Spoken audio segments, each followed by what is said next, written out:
Assalamualaikum warahmatullahi wabarakatuh. Perkenalkan, nama saya Elsa Agustianingsi Bodo Sembering Maliala. Saya adalah mahasiswi program Doktor Ilmu Ekonomi MD FEB UGM. Saat ini saya akan mempresentasikan rencana penelitian disertasi saya yang mengambil judul Keterlibatan Perempuan dalam Agriculture Global Value Chain, kasus Indonesia, Thailand, Filipina, Kamboja, dan Vietnam, di bawah bimbingan tim promotor saya, Bapak Dr. Bagus Santoso sebagai Ketua Promotor dan Bapak Profesor Catur Sugianto sebagai co-promotor. Ini adalah outline dari presentasi saya hari ini. Kemudian yang menjadi latar belakang dari penelitian saya ini berakar pada persinggungan antara dinamika gender, pembangunan ekonomi melalui sektor pertanian, dan globalisasi serta perdagangan internasional. Nah, persinggungan ini memberikan informasi tentang penyelidikan ilmiah yang menyoroti bagaimana ketidaksetaraan sistemik, kemudian kekuatan pasar secara global, dan strategi pembangunan nasional yang saling berinteraksi satu dengan yang lain dalam membentuk peran, peluang, dan kendala yang dihadapi perempuan dalam terlibat di sebuah rantai nilai atau secara global kita sebut global value chain. Dari latar belakang inilah, penelitian ini memfokuskan pada keterlibatan perempuan di Indonesia, Thailand, Filipina, Kamboja, dan Vietnam dalam agriculture global value chain secara spesifik dengan menggunakan pendekatan global value chain berdasarkan framework Borin dan Mancini. Kemudian penelitian ini juga melakukan kontrol spesifik terhadap kohort usia perempuan muda usia 15-24 tahun dan perempuan dewasa usia 25 tahun ke atas berdasarkan standar pembagian yang ditetapkan oleh ILO. Penelitian ini juga mempertimbangkan beberapa indikator makro yang bisa menjelaskan bagaimana keterlibatan perempuan dalam agrivisis di kelima negara tersebut. Yang menjadi isu penting dalam penelitian ini adalah gender seringkali diabaikan ketika menganalisis global value chain. Dan juga terkait dengan partisipasi angkatan kerja perempuan, ada indikasi yang menunjukkan bahwa kompleksitas global value chain yang dikaitkan dengan beberapa isu terkait pelemahan FLFP dan berbagai permasalahan struktural terutama kesenjangan upah, diskriminasi pasar tenaga kerja berbasis gender, dan kerentanan ekonomi perempuan. Dan permasalahan ini secara garis besar memiliki kemiripan dengan kondisi dan perkembangan yang terjadi di beberapa negara emerging market di kawasan Asia Tenggara, secara khusus Indonesia, Thailand, Filipina, Kamboja, dan Vietnam. Dan menjadi fokus penting dalam penelitian saya yang menjadi isu penting juga adalah human capital. Human capital sendiri merupakan aspek penting dalam mengintegrasikan perempuan dalam GVC, sehingga diharapkan human capital ini tidak menjadi hambatan bagi perempuan untuk terlibat dalam GVC secara khusus di agrivisis atau di sektor pertanian. Yang menjadi kebaharuan dari penelitian saya adalah penelitian ini secara spesifik melakukan kontrol spesifik usia yang ditetapkan oleh ILO, yaitu perempuan muda berusia 15-24 tahun dan perempuan dewasa berusia 25 tahun ke atas dengan argumentasi yang dibangun terkait beberapa asumsi yang dikaitkan dengan partisipasi angkatan kerja, peran ekonomi dalam GVC, teknologi dan keterampilan, agensi dan pengambilan keputusan, kebutuhan kebijakan, dan asumsi struktural. Dengan demikian, ketika memusatkan usia sebagai variabel kontrol, maka penelitian ini dapat mengadvokasi sistem agrivisis yang adil, yang memberdayakan perempuan sebagai agen dinamis, baik sebagai kaum muda yang diberdayakan oleh teknologi maupun kaum tua yang berakar pada tradisi dalam transformasi pertanian, khususnya di Asia Tenggara. Penelitian ini juga berupaya mengungkapkan hambatan dan peluang lintas generasi dan siklus hidup yang membentuk partisipasi, agensi, dan hasil perempuan. Pertanyaan penelitian yang harus saya jawab dalam penelitian saya ini yaitu bagaimana beberapa indikator pasar tenaga kerja yang saya gunakan sebagai determinan dapat berbeda secara berbeda mempengaruhi perempuan usia muda dan usia dewasa untuk terlibat dalam agriculture global value chain di 5 negara tersebut. Dan juga bagaimana penghasilan rata-rata bulanan di sektor pertanian juga secara berbeda mempengaruhi perempuan yang terlibat dalam agrivisis di kelima negara tersebut. Dan pertanyaan yang ketiga ini terkait dengan kebijakan spesifik yang akan disusun sebagai satu solusi secara empiris yang berpihak pada kesetaraan gender terkait keterlibatan perempuan dalam agriculture global value chain atau dalam GVC di sektor pertanian, khusus di Indonesia, Thailand, Filipina, Kamboja, dan Vietnam. Tujuan penelitian tentu saja akan menjawab 3 pertanyaan penelitian yang sudah saya sebutkan dalam slide sebelumnya. Motivasi penelitian saya yang pertama tentu saja didasarkan pada pemahaman kita bahwa perempuan merupakan bagian dari angkatan kerja yang sangat potensial yang seringkali diabaikan ketika menganalisis GVC. Dan ketika saya memasukkan kelompok usia yang berbeda, ini mungkin akan menghadapi berbagai peluang dan hambatan dalam pekerjaan di sektor pertanian itu sendiri. Dan pertanian merupakan salah satu sektor yang bersaing dalam hal partisipasi perempuan, lebih khusus di negara-negara yang berpenghasilan rendah, di mana sektor pertanian cukup banyak mengorbankan pekerjaan yang tidak membutuhkan keterampilan dan berupah rendah. Kemudian keberadaan rantai nilai secara global memberikan kontribusi yang sangat signifikan dan besar dalam pasar tenaga kerja. Dan ketika saya fokus pada Asia Tenggara sendiri merupakan pusat utama dalam perdagangan agriculture pangan global, maka dengan memahami peran perempuan dapat menjadi masukan bagi kebijakan untuk pertumbuhan yang inklusif. Dan penelitian saya ini diupayakan akan sejalan dengan SDG 5 yang terkait dengan kesetaraan gender dan SDG 8 yang terkait dengan pekerjaan yang layak dan pertumbuhan ekonomi. Manfaat penelitian saya tentu saja diharapkan bermanfaat bagi pemerintah dan pembuat kebijakan di dalam merumuskan kebijakan berbasis bukti empiris, dan juga bermanfaat bagi akademisi, baik itu secara teoritis, kemudian secara metodologis, dan memberikan manfaat dalam penyusunan kurikulum. Dan juga bagi peneliti selanjutnya, diharapkan penelitian ini dapat mengidentifikasi kesenjangan penelitian baru yang terkait misalnya kesenjangan gender digital dan juga ketahanan terhadap perubahan iklim. Lebih jauh, penelitian ini juga dapat bermanfaat dalam menjembatani ilmu ekonomi, sosiologi, studi pembangunan, dan mendorong kerjasama lintas bidang ilmu. Ada beberapa kontribusi yang diberikan dari penelitian ini. Yang pertama, kontribusi teoritis, empiris, dan kebijakan yang signifikan terhadap literatur gender, pembangunan, dan ekonomi pertanian. Kemudian terkait dengan kohort usia perempuan yang dikontrol dalam penelitian ini, menawarkan wawasan penting bagi para pembuat kebijakan, ekonom, dan praktisi pembangunan terutama ketika menganalisis indikator pasar tenaga kerja. Kemudian penelitian ini juga bermanfaat untuk kemajuan metodologis dan kontribusinya terhadap penyusunan kerangka kebijakan yang berpihak pada kesetaraan gender terkait dengan keterlibatan perempuan dalam agribusiness. Khususnya di sini akan lebih fokus pada kebijakan publik yang menitik beratkan pada pemberdayaan perempuan dalam rantai nilai pangan global.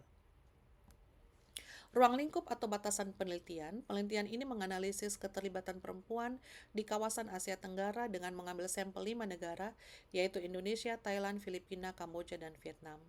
Penelitian ini fokus membedakan keterlibatan perempuan dalam GVC di sektor pertanian berdasarkan kohort usia yang ditetapkan oleh ILO. Kemudian penelitian ini menganalisis keterlibatan perempuan dalam agribusiness dengan pertimbangan bahwa keberadaan GVC menyediakan lapangan pekerjaan bagi jutaan perempuan di seluruh dunia. Kemudian konsep GVC yang digunakan dalam penelitian ini didasarkan pada framework Borin dan Mancini, dan penelitian ini mengacu pada kerangka kerja teoritis interdisipliner yang digabungkan, yaitu teori pasar tenaga kerja tersegmentasi, ekonomi politik feminis, teori rantai nilai global, teori perjalanan hidup, dan teori sumber daya manusia. Kemudian indikator makro pasar tenaga kerja yang menjadi determinan penting untuk mengukur keterlibatan perempuan dalam agribusiness yang dikontrol berdasarkan kohort usia, diantaranya tingkat partisipasi angkatan kerja, tingkat kemiskinan, lapangan pekerjaan di sektor pertanian, status perkawinan, pendidikan, dan wilayah tempat tinggal pedesaan dan perkotaan. Sedangkan indikator lain yang dikontrol berdasarkan gender adalah rata-rata penghasilan bulanan di sektor pertanian. Sektor pertanian digunakan menjadi pertimbangan penting dalam penelitian ini dikarenakan secara global pertanian terus menjadi sumber pekerjaan utama bagi perempuan, di mana mereka adalah pemangku kepentingan yang penting dalam rantai nilai agribisnis secara global. Kemudian penelitian ini juga diupayakan akan memberikan kontribusi yang sejalan dengan SDG 5 dan SDG 8. Ini adalah landasan teori yang saya bangun untuk penelitian saya yang dimulai dari teori rantai nilai, kemudian saya menggabungkan antara global value chain dengan pasar tenaga kerja, lalu saya menspesifikasikan pada rantai nilai pertanian global, dan menggunakan kerangka kerja GVC berdasarkan framework Borin dan Mancini. Lalu saya mendeskripsikan beberapa indikator yang sudah saya sebutkan, yaitu indikator pasar tenaga kerja sebagai determinan keterlibatan perempuan dalam agribusiness. Kemudian saya menggabungkan konsep gender dengan global value chain, dan teori ini akan berujung pada teori pemberdayaan perempuan dalam agricultural global value chain. Ada beberapa studi literatur yang saya gunakan dalam penelitian saya yang diawali dengan bagaimana perdagangan GVC itu yang sudah berkembang sejak tahun 90-an dan pada saat krisis keuangan global pada tahun 2008 ini menyebabkan terjadi penurunan yang tajam. Kemudian AGVC sendiri dalam konteks GVC sudah banyak yang mengkaitkan dengan penciptaan lapangan pekerjaan, terutama di sektor makanan olahan di bagian hilir dan rantai nilai. Lalu dikaitkan dengan intervensi rantai nilai, Adhikari 2018 dan penelitian terbaru Malhotra tahun 2024 menunjukkan bahwa intervensi rantai nilai telah berhasil meningkatkan hasil ekonomi perempuan melalui peningkatan keterampilan dan akses input yang jauh lebih baik, meskipun dampaknya seringkali tidak terlalu besar. Dan perempuan sendiri merupakan bagian yang integral dari rantai nilai pertanian yang berkontribusi secara signifikan terhadap produktivitas dan kualitas. Dan tantangan yang sangat besar dalam dinamika gender yang terintegrasi dalam GVC ini sebenarnya adalah aspek norma dan budaya yang menjadi hambatan struktural dan masih ada sampai saat ini yang membatasi partisipasi dan manfaat perempuan dalam GVC.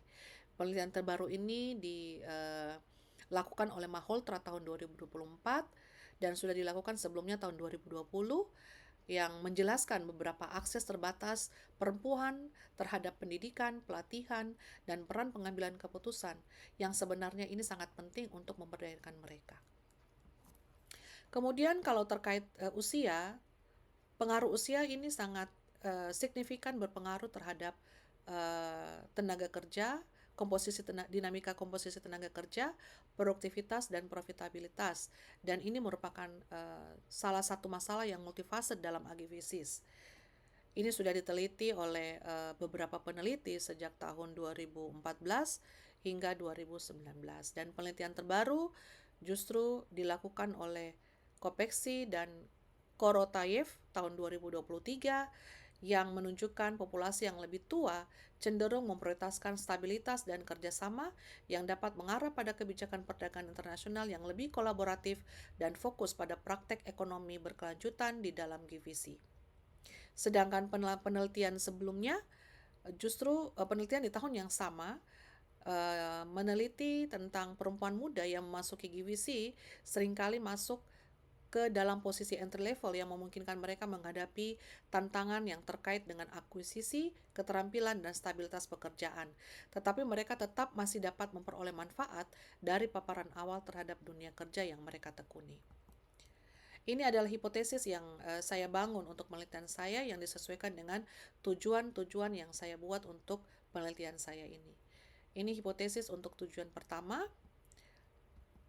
berkaitan dengan indikator pasar tenaga kerja yang saya gunakan sebagai determinan untuk mengukur keterlibatan perempuan dalam agribusiness. Kemudian ini adalah hipotesis penelitian untuk tujuan kedua yang mengukur keterlibatan perempuan dalam agricultural global value chain yang diukur dari rata-rata pendapatan bulanan pada kasus di Indonesia, Thailand, Filipina, Kamboja, dan Vietnam. Metodologi penelitian saya menggunakan data panel 5 negara yaitu Indonesia, Thailand, Filipina, Kamboja, dan Vietnam dengan data tahunan periode waktu 2017 hingga 2022 dan pengambilan sampel dilakukan secara purposif atau pengambilan sampel berdasarkan pertimbangan. Kemudian variabel yang saya gunakan ada variabel tahunan, kemudian variabel berdasarkan cohort, usia, dan gender, dan juga variabel yang didasarkan atas gender saja. Analisis data yang saya gunakan adalah kombinasi antara analisis data kuantitatif dan kualitatif. Analisis data kuantitatif digunakan untuk mengkombinasikan antara data panel analisis dan regresi Rich untuk mengukur keterlibatan perempuan dalam akivisis berdasarkan kohort usia dan gender, sedangkan analisis data kualitatif terkait kebijakan yang fokus pada pemberdayaan perempuan dalam akivisis yang akan menggunakan pendekatan kualitatif yaitu studi kasus di 5 negara tersebut dengan memetakan posisi perempuan dalam gender dan youth matrix. Ini adalah permodelan untuk tujuan pertama, yaitu mengukur keterlibatan perempuan dalam akivisis berdasarkan kohort usia, di mana YI ini adalah indeks partisipasi GVC di sektor pertanian. Sementara untuk permodelan yang kedua, ini menggunakan Rich regresi juga, yaitu mengukur pengaruh variasi rata-rata penghasilan bulanan di sektor pertanian terhadap keterlibatan perempuan dalam akivisis.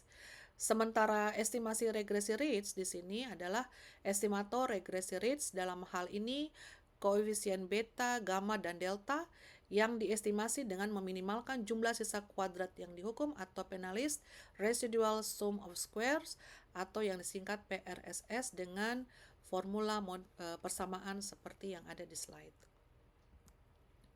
Sementara tujuan ketiga ini merumuskan kebijakan yang berpihak pada pemberdayaan ekonomi perempuan dalam rantai nilai pertanian global atau agivisis dengan memetakan perempuan dalam youth dan gender matrix dengan menggunakan matriks seperti yang ada di slide.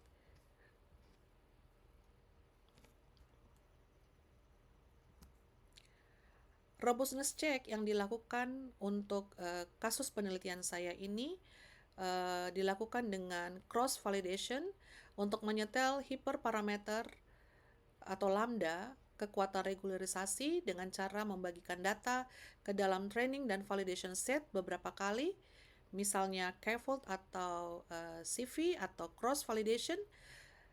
Karena saya menggunakan stata, maka dalam stata itu robustness check dengan menggunakan regresi rates biasanya diimplementasi dengan menggunakan perintah lasso 2. Dalam hal ini, pemeriksaan ketahanan atau robustness check dilakukan secara manual. Yang menjadi alasannya adalah bahwa aplikasi Stata tidak secara natif mendukung seed acak dalam validasi silang atau CV untuk regresi Rich yang saya gunakan. Dan interpretasi dari robustness check itu adalah jika base lambda serupa di seluruh seeds atau standar deviasi rendah, maka modelnya akan menjadi model yang robust atau model yang kuat. Sebaliknya, jika base lambda sangat bervariasi, maka model ini cenderung sensitif terhadap pemisahan data atau dapat dikatakan bahwa model tersebut tidak robust atau model tersebut tidak kuat. Demikian yang bisa saya sampaikan. Atas perhatiannya, saya ucapkan terima kasih.